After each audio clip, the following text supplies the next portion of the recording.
Or that's constantly the process of how much can I let go? How deep can I go into this And experience? I think that's sometimes when I describe floating to people about what you might first face is like maybe kind of going into a silent wilderness where some people Hmm. might be afraid of the silence. And it's and I say to them, like, you have to discover whether are you afraid of nothing being around or are you afraid of yourself. And Hmm. when Sumera asked me, he had told me about floating before he went, and I was really excited to go try it with him, but our schedules didn't meet up, so he went first, and I told him to come back and report to me. And he said, like all the things like that he said to you was about letting go, um, and I said to him, I was like, I'm actually really afraid of what I'll find. Um, Yeah. because just like going into the wilderness when I don't have to deal with anything else, what else is there? And I, I for one, and I'll just share maybe something just a little personal about myself that I've sort of alluded to on these shows before, but I actually struggle with. Uh, I was diagnosed later on in my life with OCD, like severe OCD, and um, and I was struggling at the time with getting various medications correct, and I was afraid of what would I discover when all else was peeled away. Would I just find disorder? And because I didn't know what was inside, all I was dealing with what was on the outside. And through a couple of floats, what I found was exactly the opposite. It gave me quiet, and it took away for me the anxiety of having to cope with so many of the different factors that I wanted to organize or control in my life. And I think what people like, we joke about OCD. It's like, oh, I wish I had a little OCD. I wish I was more organized, right? And they don't see the darkness that's behind it, and it's what it can manifest in these different ways, and almost can look like bipolar because you can obsess in one direction or the other. Um, but one of the things that was really powerful for me was I could uh, use this therapy along with meditation to control the dose of my medication and lower it. And I was Yeah. actually able to take a lower dose, which thus it's not like it took care of the side effects. It's that it allowed me to lower the dose and allowed me, then I wasn't experiencing the side effects anymore. And I guess personally, I just want to say thank you for bringing floating to Austin. Um, Yeah. but I can definitely appreciate where this could be an amazing therapy medically for PTSD, for any number of things. Yeah. Well, thanks for sharing that. So on one level, floating is just about relaxing and stress reduction. On another level, it's about healing and recuperation. And this gets us into the area that you're talking about. We see people with OCD, ADD, ADHD, PTSD.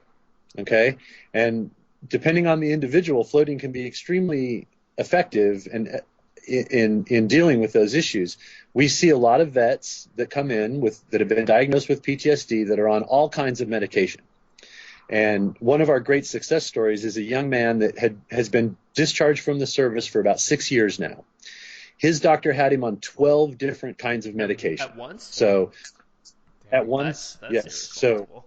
something to wake up in the morning, something to deal with anxiety, something to go to sleep at night, something to deal with the stomach issues that were being caused by taking all the pills. It was just one thing after another. The guy was a walking pharmacy. And he floated with us 4 times. And after 4 times, his doctor took him off all of his medications except for the anti anxiety Wow. medication. Wow. So, an amazing success story there. What he related to me was that the flotation tank offered him an opportunity to address his issues where he stayed in control. without being medicated, without being in in therapy, he was able to address the issues that came up for him in the tank and to maintain control because he had learned to consider that tank a safe environment to work from. This is why it's an amazing tool. When you're in the float tank, in general, the most important thing that you need to be dealing with in your life is what's going to come to the front of your mind, right? So in that respect, it can be a very efficacious tool for focusing in and working on whatever issues that you might have, just like the story that you were relating. And one thing that I actually, my first float, I came out of the tank and I started to feel this, like that creeping OCD feeling coming as I got out of the tank. But I had this profound realization when I turned on the shower that that none of this is real. This is all noise. Yeah. And I started to work through and peel away and say, how much of my disorder is noise? How much of this is the external environment driving my noise?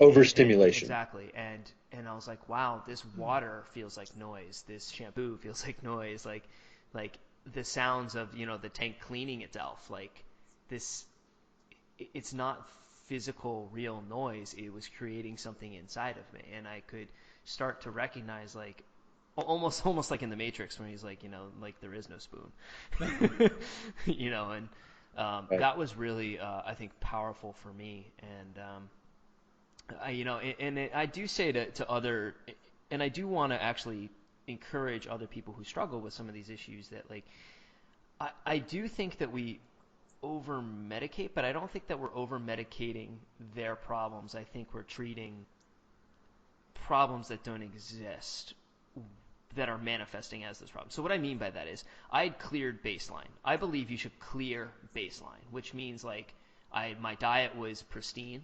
I had gone, I had cleared out. I was on a low inflammation diet. I had done my research. I dove in full. I'd cleared my sleep. I had went through the checklist and was like, am I well? Am I living a well human being? I was meditating. I had a meditation practice. I was optimizing my sleep. I was optimizing my saturated fats in my diet and my hormone profile, and I was measuring all of it. And I still needed something. And in those cases, there will be those people, and they do need some sort of medication. But I'm now facing this, and I'm like adding in these amazing tools that that have been around, as you said, since the 50s, right? Yeah. To kind of come back and treat these things, I think is such a future for that. If we could hold hands, right? If the doctors could hold hands with the float tank, and we could prescribe a certain dose of a medication with a certain number of floats, and then maybe modulate it together, I think you could really start to clear baseline, and we wouldn't be treating, as you said, the noise around us. We would be treating the disorder. And Right. I think you're doing something amazing. So. Yeah, I think one of the problems with medication is you're just masking the effects of these other symptoms, right? I mean, that's all we're really doing. You're not really curing anything. You're just masking it. And in the flotation tank, you get an opportunity to actually work through some of that stuff. And what's very interesting about the float tank is that you can, with time and practice, you learn to experience yourself as a consciousness, as a higher vibrational being that's not tied to your physical body and the sensory input that you're receiving. So you actually get to experience yourself in a different way. And that's a very valuable tool then to take out into the world as you start to react to whatever kind of stimulation is coming your way out in the world. You now have this other thing to compare it to.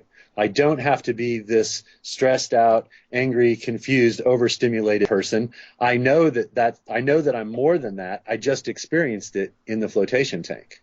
Yeah, Right? So it gives you a different perspective on definitely. yourself. I feel like it's interesting. I feel like as human beings, there's this inclination to delve into that part of ourselves, but there's also the inclination to run away because it seems so terrifying to sit with emotional trauma or even our emotions in general.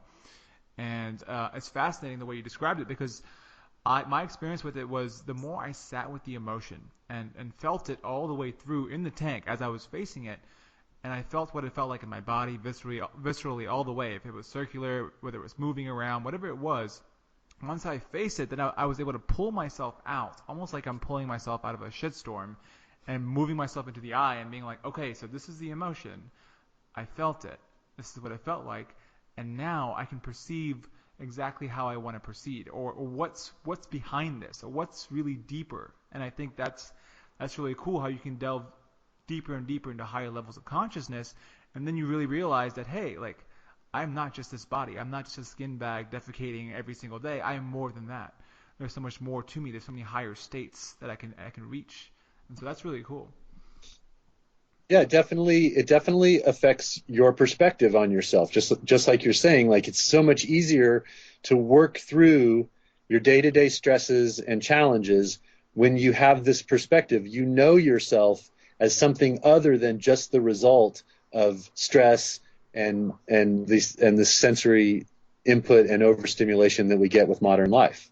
It's an amazingly powerful and profound tool when you get that kind of perspective on Definitely. yourself. You know what's cool about it too is legal. And you know, a lot of people go into experimenting with drugs, and there's always this kind of fear in the back of your head, like, what if I get caught? And so yeah, you want to go into these Right. experiences, but yet you're always worried about what's going to happen. But this is a great way to just dip in and just let go and not worry about getting caught. This is like a safe space, a safe container, literally. I wish you could experience that. So that's really cool. Thank you for bringing this to Austin. Seriously. Yeah, on that front, I mean, the tanks can be incredibly psychedelic. Spend 100 days in a row in a flotation tank, and you will be blown away by what kind of states of consciousness you can enter without any other influences, without taking any substances. Those experiences in the flotation tank can be just as powerful and psychedelic as anything that you might take. Have you been contacted or talked to or asked to advise anyone who is really maybe a higher level yogi meditative like a Dalai Lama or about helping them get into these states? Because I know for one the Dalai Lama is actually very open-minded about I think he said a few years back that if anybody could help him get into a theta state faster, he was interested in talking to them. And I think this was in regard, I was learning something about like a hollow sync technology, right? Like binaural beats and, kind of manipulating brain waves with alternating sounds. Have you had any experience with people who are used to meditating great deals and achieving that state, helping them get in it sooner? Well, there was a study that came out a couple of years ago where they were doing some research with very experienced meditators, yogis, people that had decades-long meditation practices, and pretty much across the board, the results from that were that those people were reporting things like, in just a few minutes, I entered a state of consciousness in the tank that I may only achieve once or twice a year in my regular practice. So in those terms, floating is kind of like an easy button for meditation. I mean, we take a lot of the huffing and puffing out of the sitting practice. When you're sitting in meditation, you have temperature, gravity, light, sound. You have all these things that you're working toward blocking those things out. And if you just follow that through logically, that's work for your brain to do. That's going to speed up your brain waves, not slow them down. So in a very real way, floating it's meditative, but it's a very different experience than just meditating.